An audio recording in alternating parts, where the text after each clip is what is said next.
Welcome viewer, I am Murugan S.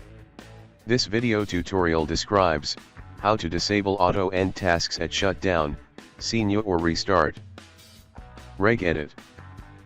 Right-click Run as Administrator. Click Yes to continue. Click and expand H key Current User. Click and expand Control Panel. Click and expand Desktop.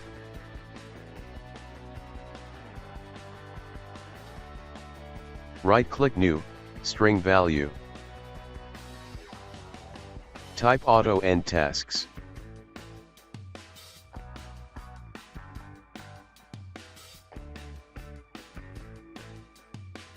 Change value to 0. Click OK.